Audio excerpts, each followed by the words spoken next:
Constructing your life is about much more than just building a bank account. Each week, join real estate entrepreneur and mindset coach Austin Linney as he interviews guests who are constructing their dream lives and impacting the world around them on a daily basis. If you're an entrepreneur or wanting to start a business, or you just want to hear motivating stories of how others have overcome the odds, you are in the right place. And now for your host, Austin Linney. Guys, welcome back to Construct Your Life. This is Austin Linney here. I have the honor of having, I think these guys are just going to basically buy up every multifamily that exists on the planet because they are on fire right now. We have Mr. Dustin Miles and Hayden Harrington. How's it going, boys? Great. How are you? I'm doing good, man. Y'all been rocking and rolling. And I think what I want to do first is kind of, Dustin, I'll let you start and kind of tell your story and kind of where this partnership got started, or real estate, or wherever you want to share.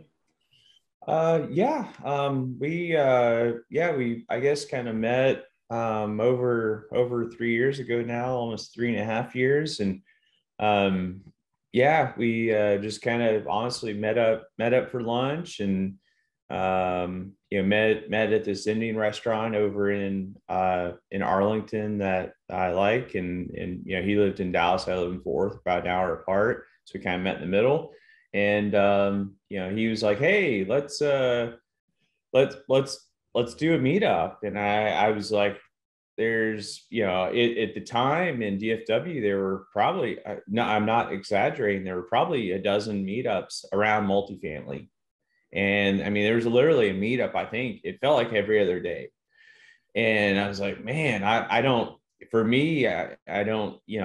like to get into a really crowded space. Like I want to be able to succeed and all that. So anyways, kind of talked me into it. And, we were going to, he had some really good ideas about doing things differently and all that, and kind of let him expand on that. But so anyways, that's kind of how it kicked off, and then it grew from a meetup into a partnership and offering on deals and all that. So that's kind of how it started. But yeah, Hayden, I don't know if you want to kind of jump in and kind of expand on any of that. Yeah, no, that's pretty much how it all went. When I was just starting out, I had some real estate experience in the past, but it was on the single family side. And I knew on the multifamily side, after talking to some people, having some doors closed, I know you needed to add a lot of value to somebody if you want a seat at the table, if you want to be a part of these larger deals.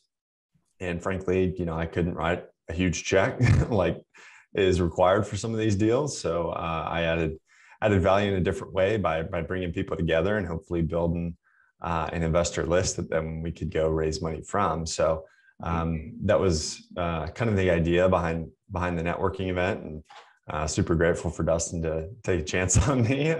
I think a lot of it was, I was a little ignorant to the fact of, the whole industry in general. And I think that actually helped because, just starting out, I was young and hungry and just kind of willing to put in the work and not really pay attention to everything else that was going on. But like Dustin mentioned, I knew we needed to do something different to stand out. And, pretty pleased with how it went. The event grew, and, I think it helped a lot of people. We saw a lot of partnerships come together as a result of it, people doing deals, which is really inspiring to see. And then last year we were able to do 2 of our own down in Houston. So it's been a great journey. And what do you, before the company got formed, kind of what was the genesis or the mission statement or whatever to be different? What was the factor that you saw? The biggest thing was after just going around to networking events, I realized that it was kind of the same. They were all done at restaurants, and it was crowded, it was noisy. And the problem with that was, for me personally, it was just kind of solving a problem for myself. I'm naturally more introverted. And when you network at a restaurant, you typically sit in your seat at the table and proceed to stay put for the next hour or two. So, I'd walk away from those events being kind of disheartened, like, man, I got 2 business cards from this event. Like, this is going to take forever to grow my network and get where I want to go. Right. And so brought the idea to Dustin. I was like, hey, what if we make this a little bit easier for people just to connect? You walk away with a stack of business cards as opposed to, a handful. And that was the whole premise of the event, was like, let's kind of incorporate a little bit of speed dating into this process and get it outside of a restaurant, so it makes it easy for people to move around and connect with each other, and then tack on an educational aspect as well. So, not necessarily reinventing the wheel, but just doing something a little bit different that people aren't used to try and stand out from the rest. A lot of people, I get this question a lot. A lot of people, they won't start a meetup or something, even though there's a need for it, or something that they believe in, because they say they don't have the experience, or, who am I to have a meetup or something like that? Like, what would you tell them, Dustin? Like, what's your philosophy on stuff like that? Yeah, so we talk to a lot of people that want to be co-GPs, and we have a we don't really advertise it. We have a small little co-GP mastermind that we run as well. And I mean, and so a lot of people are like, hey, how do I get started and all that? I mean, I think Facebook groups are a great way to go.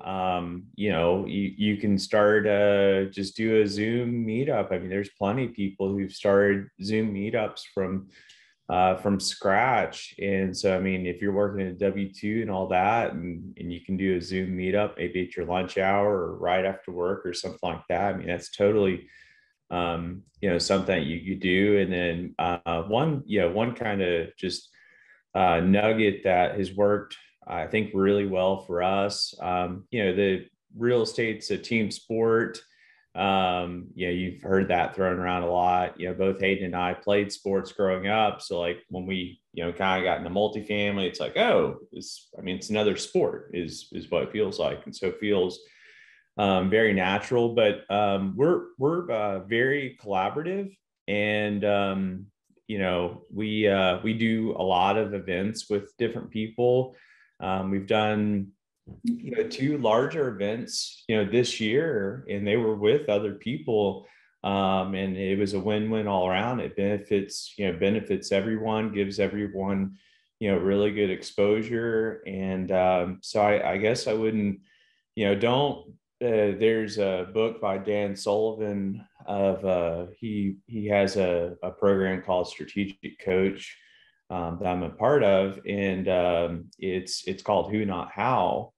And so it's really just about, who do you connect with, who can you, kind of bring together, and who can maybe fill some holes that, maybe you need to be filled. So, really, I don't know. I think, a podcast, you can do podcasts and all that. But I really, like Facebook groups, like meetups, and where you can bring people together, and you're offering value not only for potential investors if you're going to be raising capital, but you're potentially offering value for other potential collaborators in the future. So yeah, basically since January I've basically read every Dan Sullivan book that exists. So I'm obsessed with the guy, his outlook on life. I think that he gives you very tactical information in an easy to consume form, but with a lot of power behind it. I think the self-managing business book is basically the roadmap to every one of my businesses is moving forward. I think it's an amazing book, Who Not How, all that kind of stuff. So what was the first deal that you bought together as a company? So the first deal we bought together, we bought it, a little over a year ago. So it's called the Henry Liberty Hills. 228 doors. It was built in 2012 down kind of northeast Houston, just south of Lake Houston. So, bought that. And, we had some other partners, with us, that kind of helped, put the deal together, team sport. We've just been that's been going really well. We pretty excited about it. We did buy it kind of more in the depths of COVID. So we did get, especially kind of, hindsight's always 2020, right? I mean, we did, looking back, we got a pretty good deal on it, and we're just, operating it. And then, we're always kind of evaluating our options, whether we do a refinance or a sale. So we're always talking to loan brokers, always talking to property brokers, just to kind of see where we're at. And frankly, it's also helpful to go do that too, because then they can give you feedback on things that you can improve on, so we can get even better. And had y'all bought smaller multifamily separate before you partnered up, or did you just go for the big 220 right out the gate? So prior to the partnership with Hayden, I'd done 10 other deals. They were ranging in size between 94 units and 228. So, and how about you, Hayden? For me, that was my first. So I made the jump from single family to 228. Yeah. Was there any nervousness behind it, or did you just lean on Dustin's experience and kind of the other partners in the group? There was definitely some nervousness. Like Dustin mentioned, it was Q4 of 2020. So we were right in the middle of COVID. We had the election, we had the holidays, and then we had a humongous capital raise that we had to perform on. And that was frankly terrifying, especially, once we got into the race, because it was more challenging than we anticipated, just because there was a lot of fears out there with people. There wasn't really light at the end of the tunnel for COVID. You had, instability with what the future looked like with the election. You had, people on holiday, they're just not responding to emails and not wiring money. So it was very nerve-wracking, but, really grateful for the team we have, and we were able to pull through and get it done. And, looking back, it's going to be a fantastic deal. But even before that, so that was really, we closed that in January of 2021, and Dustin and I teamed up early 2019. So, we had been working together for about a year. And then in March, we actually had an offer accepted on a deal up here in the mid-cities of Dallas. But March 2020 is also when the whole world shut down because of this new global pandemic. And so it was an interesting time period, to get to that 0 to 1 was, definitely a roller coaster. I remember talking with Dustin when we got that offer accepted in March, like, do we be excited, or are we fearful? Like, what's going on? The world shut down. And, we ended up losing that deal because the seller opted to refinance, but it ended up leading to a deal that was far larger and actually a much better deal. I joke all the time, like I could stop everything I'm doing right now and just study one thing for the rest of my life. And that's, how do you stay motivated as a multifamily investor on a day in and day out basis, when sometimes you go a year or 6 months or 2 years without buying a deal just because you're not acting on emotion? Like, what's your advice to anybody out there, Dustin, who's like, they've been looking for a year or 2 or 6 months or 3 months? Like, how do you combat that? I guess kind of at this point in my career, I've done a number of deals and all that. So, feel confident that we'll get the right one. So there's that. I would say if you're brand new to this and you're still trying to kind of find your way, I would, again, kind of going back to team, this is a team sport. I would, maybe try and lean on, try and find someone that maybe has a little more experience than you do. If you're brand new, and then, kind of, as, Hayden, as we talked about at the beginning of this, try and, figure out what your angle is, what sort of value are you offering Everybody, most people want to pull their own weight and all that.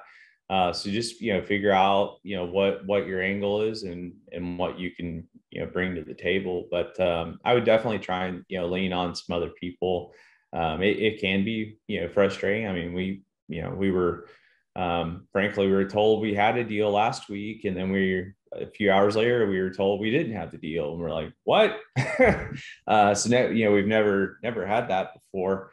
But that's, it's part of the game. But, I guess once you kind of, find your groove and find your partner and all that, just kind of, trusting the process. And I mean, this is a long game. The deals, at least that we're going after, are they're large. Most of the deals we're offering on right now are, 50 million plus. And so, in our heads, we're like, okay, if we're committing, 15-20 million dollars of passive investor LP money, we need to feel pretty, we need to feel super confident about what we're getting into, about the deal, about the area, just, about all the pieces. I mean, there's a lot of moving pieces, to this. So, but that's what I would say.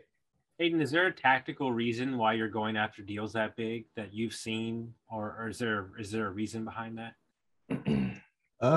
Yeah, we've, after that first deal we did in early 2021, that's when we shifted our focus to the newer product. That deal was built in 2012, and everything that we had been underwriting and offering on prior to that was, 60s and 70s vintage deals. And, as the pandemic really dragged on, we started to assess where the risk was and where the opportunity was as well. And, we saw with no light at the end of the tunnel that there was higher risk on those older communities where, the likelihood of something going wrong is a lot higher.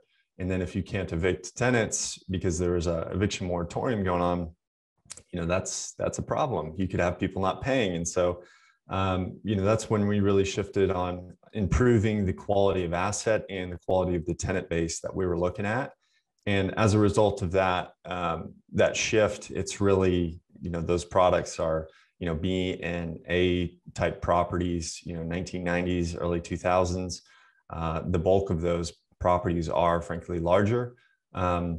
And then on top of that too, like we want to stretch ourselves a little bit and push ourselves because we always want to make progress too. So, you got to take kind of leaps of faith at every level. So, the first deal we did last year was 29 million. The next one was 55. And we kind of have our comfort zone where we're comfortable on. We're not going after $100 million properties right now, but we know our range. We know what we're capable of. We have a team that we are very confident in. And, as we get more comfortable with that and more confident and our raise capacity continues to go up, maybe we do start to increase our ceiling a little bit. But it's always been for us, finding that sweet spot of where we believe we're capable of, but at the same time, still pushing ourselves to be willing to get out of our comfort zones a little bit and, finding ways to improve our processes, our systems, being able to raise more equity and so forth. How are you sourcing these deals of this size and stuff? They're pretty much all through brokers. We've got access to RealPage too, which helps us look at underperforming assets in the metros we're focused on as well. But even as soon as we identify those, it's not like we're reaching out directly to the sellers. We're sending them to brokers, having them reach out to those sellers on our behalf too, because they know pretty much every property in any given market. So that's been our strategy. Yeah, I mean, now that I know that that's what y'all are looking for, I got to introduce you to this guy. I'll do it after this podcast. He does 80, he does whatever, but mainly he does like 44 million up to 190 million up the West Coast. But he's done a lot of business in Nashville and Dallas and Austin, all off market.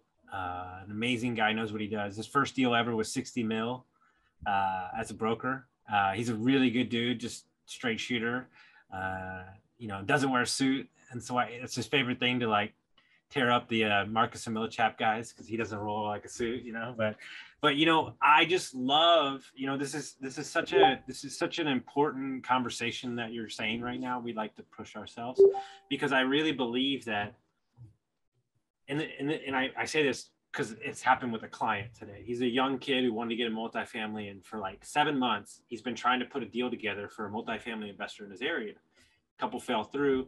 He just put the seller and the buyer together on a 200 unit, and he got a big check. And I said, listen, here's the deal. The mind is expanded. You can't go back now. And he's like, now I think I could do anything. He's like so excited. So like, is that kind of the, I love this, like, we're going to press ourselves. Like, obviously we're not going to get out of our comfort zone, but Dustin, do you think that that's helped kind of like push the team forward to kind of understand that, like, the mind, when you just decide that you're going to do this thing, somehow all the pieces are going to come together? Yeah. I mean,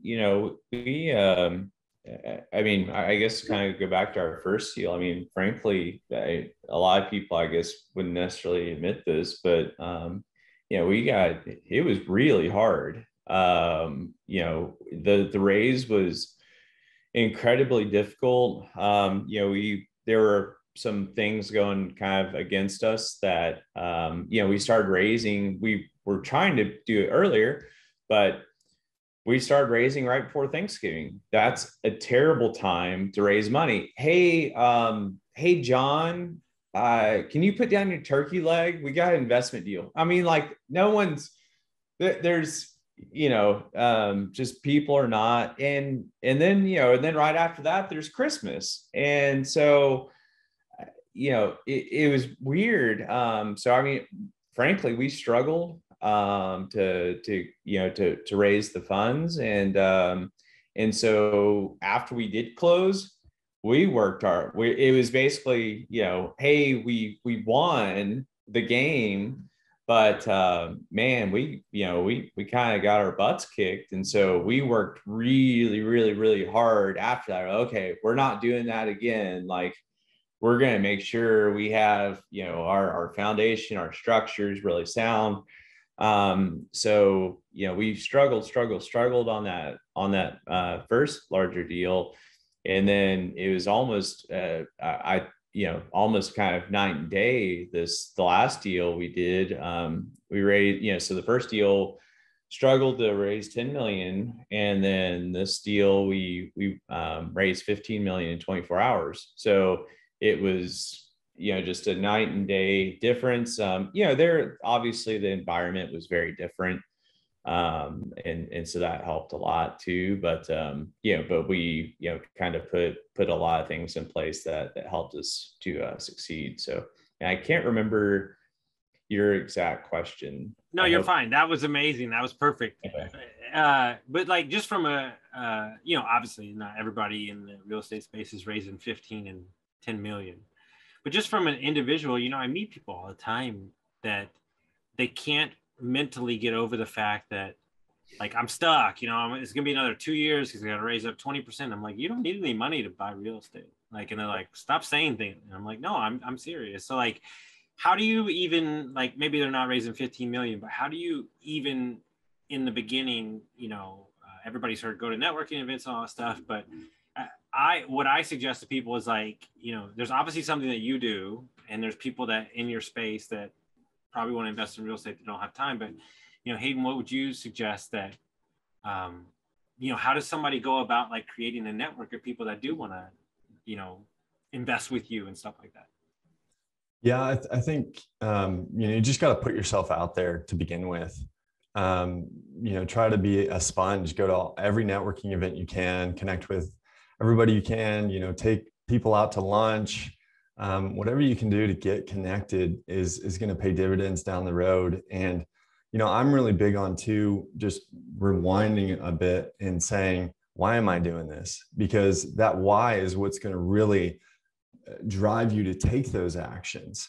Because a lot of those people that, are frustrated with the lack of progress and, why am I not making this happen quicker, or why am I not doing deals? And they got to really look at why they're doing it in the first place, and then also what they're telling themselves on a daily basis. If you're constantly running that inner dialogue of I can't, or I haven't, you will continue to not make it happen. So you've got to almost have a mindset shift and say, I'm going to figure this out, and just let the how kind of work in the background of your mind as you take action. And then you'll start to realize that paths and opportunities will open up for you. You'll start to meet the right people. You'll start to build that network and align yourself with people that'll help you be able to raise money. Because if you're trying to raise money for your first deal and you don't have a track record, it's going to be extremely difficult. And so, like Dustin mentioned, this is a team sport. And, the great thing is you don't have to play all the roles. Like coming from single family, I understand, that it's two different mentalities, because single family, you're for the most part doing most of it yourself. Mm-hmm. And a lot of people, when they try to make that jump, they don't shift the mindset. It stays the same. I have to do everything myself. And as soon as you get out of that and into the mindset of this is a team sport, I don't have to know everything. I don't have to have, wear all the hats in this. You can start to build your team and go further together, as opposed to trying to do it all yourself. So if you're trying to raise money, you can team up with somebody that has a track record, that can lend you their experience and reputation. And, especially starting out, when Dustin and I started teaming up, I knew that this is a reputation business. And so everything you do, especially when starting out, is a reflection of you and the team collectively. So I took that to heart, and, everything that we did together, I knew it was a reflection of myself and Dustin. And frankly, I cared a lot more about Dustin's reputation than mine, because it was non-existent at the time. So, I think aligning yourself with people that, have good morals, have good character, are doing this for good reasons, will definitely take you a long ways. I couldn't agree. Go ahead, Dustin. I'm sorry. One thing I just kind of wanted to mention, because I think it's almost kind of so Hayden and I both, we work out and do all that stuff. Like, it's all the same. Like, it's all the same thing. I mean, there's been, I'm sure for Hayden, same thing. There's been multiple times in sports and in working out or running or whatever, where I'm like, I mean, it isn't like from, there's plenty of times where I was like, I don't think I can do this. And then you train, you have a plan. And then it's like, not only did you do that, but then you blew right past it. And so, it's really about having that team, having the coach, or someone maybe with a little more experience. I think you can swap those out.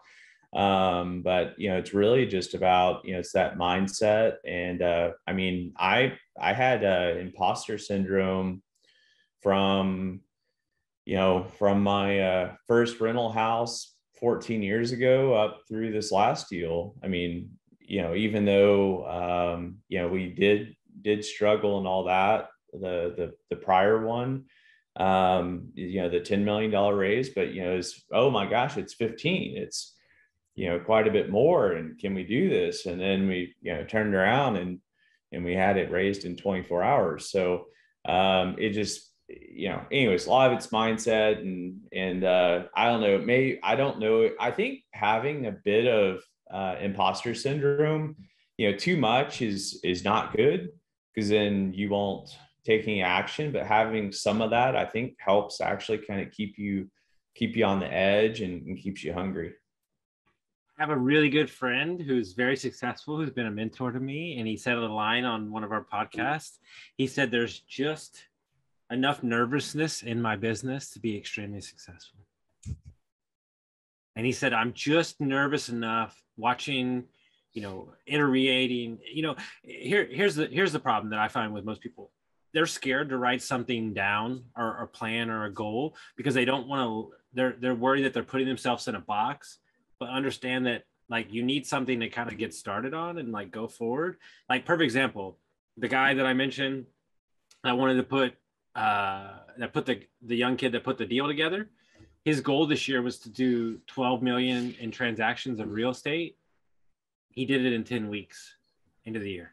So now we have to rewrite all the goals, but that's a great problem to have, right? And so like understanding that like as y'all continue to go down and push and push and push, it really is team. Like I don't want to do I would say one of the main things I can't stand about single family real estate is that you are on your own and it's a very small minded thinking. I want to collaborate with people that highlight my strengths and vice versa, right? Because look, let's be honest. I've got two business partners that do never want to be on a podcast ever. They don't want to be on it. They don't care. They don't have a social media team. And they're like, great, we'll just send Austin out. He's the puppet. He wants to be out there talking to everybody. And they love it, right? Because they don't have to do something they don't want to do. And they just get to be who they want to be. And they love it, right? And so having that is super powerful. And so as you're buying more properties, like where, and I'll ask both of y'all, like, Hayden, I'm gonna ask you because you're more new to this space. What advice would you have given to yourself before you raised money on that first deal? Now that you know where you're sitting today, I would say, just be patient, and that'll save a lot of. That'll save a lot of like mental anguish down the road, because it can be tough, especially when you're just starting out. You want, you're hungry and you're excited and you want stuff to happen now. And unfortunately, like it just doesn't happen that way, especially with these bigger deals. And so everything takes time. And that was one of the big lessons that I learned, and was just to be patient, and be okay with that, and just to reflect on why you're doing it in the first place, because it's very challenging. The barrier to entry on these larger deals is very high. If you're trying to do it all on your own too, banks won't even lend you. I mean, you really need a team, and to put that team together. And like Dustin mentioned earlier, these are long-term deals, so there's a lot of trust that needs to be built between your partners and your investors, and everything just takes time. And so if you're not willing to be patient, it's going to lead to a lot of frustration. And so that would be my biggest advice looking back, is just relax. It'll be okay as long as you're working towards it, putting forth effort every single day, and you're surrounding yourself with good people. It's not a question of if, just when, and that when may take a little while, and you have to be prepared for that. Exactly.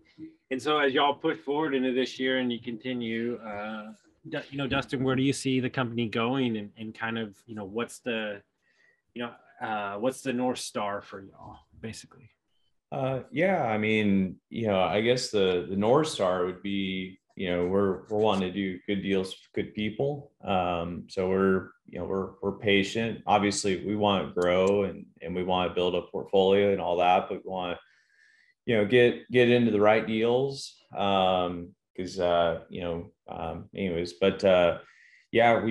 like to, last year we bought 2. Our goal this year is it 4, and so we'll kind of see what that holds. But we'd like to build up a portfolio in between Houston and Dallas, and kind of our other bucket that we have. So we kind of have the larger kind of A- deals. We're also looking at some flip situations, and so kind of that bucket as well. So I'd like to grow that. And then we've been so just kind of growing the company. We kind of brought on two folks this year, and so just looking to grow the company and provide attractive returns for investors.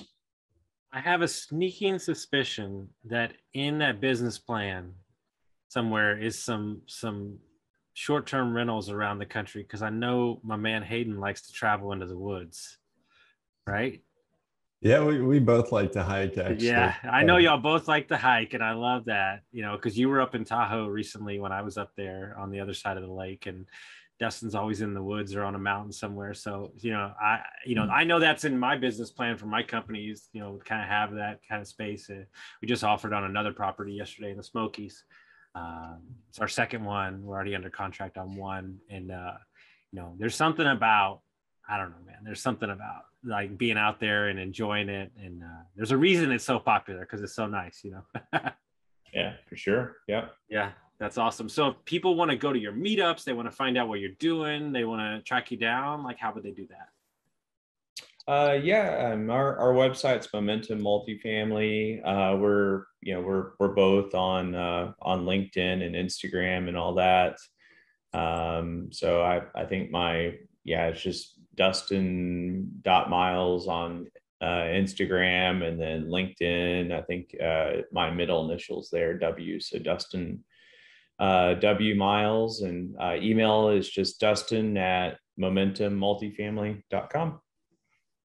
So I'll say to both of y'all what I've only said to two other people, and I mean this completely. Knowing who you are as people and what you stand for, I would have no problem giving each of y'all $100,000 and not even looking at the deal once. And in my opinion, that right there is a sign of an amazing operator of multifamily real estate. And that's what I think anybody that's listening to this podcast should strive to be, is somebody built on integrity, values, and following through. And I think we need to remind ourselves that right there alone is far better than any real estate deal, and having that reputation like y'all spoke upon. Yeah, no, really appreciate that. And frankly, we have investors that, if we're filling up within 24 hours, there's a good number of people not looking at stuff. And so we don't take that, take that very seriously. We don't take it lightly at all. And that's why, we're really drilling down on each of these deals and drilling down on the areas. We want to make sure we got it right. We have, it's a team sport. We have not just Hayden and I looking at the deals. We have a lot of other eyes. We're working with our lender, working with our management company, tax property consultant, insurance folks. So, we have a lot of folks, lots of eyes, lots of experience, looking at the deals as well. I wanted to make sure, Hayden, if you want to give your contact info as well, to make sure you got yours in. Sure. Yeah, mine's pretty similar. It's just Hayden, Hayden @momentummultifamily.com. And Austin, we do different events and stuff like that. So those will probably be posted either in our Facebook page, which is just, you search for Momentum Multifamily, or our group. We actually have a Momentum Multifamily investor community on Facebook as well. I love it, guys. And if you got some value from this, guys, send it to your friends, share it with somebody that you think gets some value, and we'll see you next time.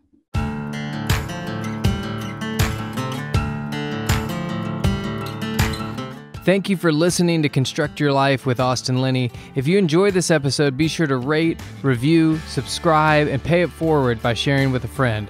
Most importantly, take this opportunity to start constructing your life by taking immediate action on what you learned. For show notes, resources, and more information on one-on-one coaching with Austin, visit constructyourlifepodcast.com.